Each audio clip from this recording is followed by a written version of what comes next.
Kathleen is here and Vicki Pepper here in the propagation greenhouse. Very good. So we're sowing our tomato seeds today. Our gardeners use a lot of tomato seeds in our gardens throughout the Norfolk Botanical Garden in the landscapes, but we're also sowing today specifically for our new kitchen garden. We're going to start with a very fine textured germinating mix that's a peat based with some perlite in it. And so we'll start our seeds in that, and then we'll get them into our mist room that has a regular watering system so that it can spray on them. We're lucky enough to have that. You might not be able to do it that way at home, so have your mist bottle ready every day. So here's our tomato seed that we have. And for the kitchen garden of this particular one, we only need 5 plants. But I really want success. So I always plan for, if I need 5 plants, I need 15 seeds. So I'm just going to spread across or broadcast across the top here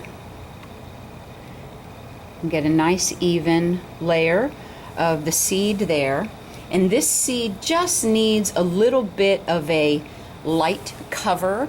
It doesn't have to have sun to germinate, but it does need some cover so that it stays moist. Once you get your seeds moist, you cannot let them dry out. You have to keep them moist so that they will germinate for you.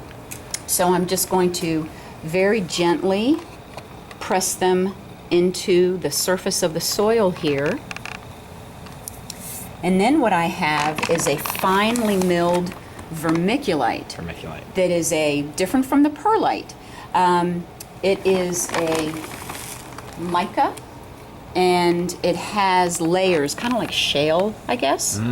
And this will expand just a little bit when it gets water, and you get water between those layers. And in this fine milled size, you can buy larger particle sizes for your soil mixes, but this size of particle works really well to give us a very light cover across the surface here for our seeds. So when we wet this vermiculite down, it will stay moist for a longer period of time if we were to just layer a very fine layer of soil on top here.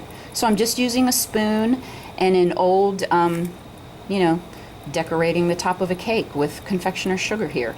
So just a very light layer, and I just want it light enough so that the seeds stay moist. And we just want to gently mist. So this is just a water breaker head, and it creates a mist a lot like your spray bottle.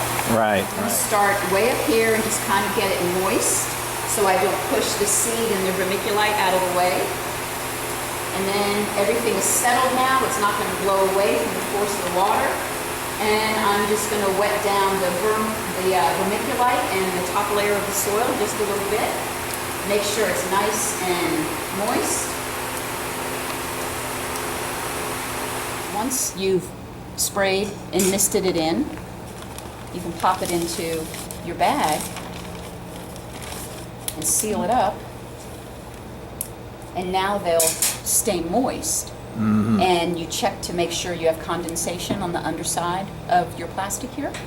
And you need to, open it up every other day instead of every day now. You don't have to babysit it quite as much.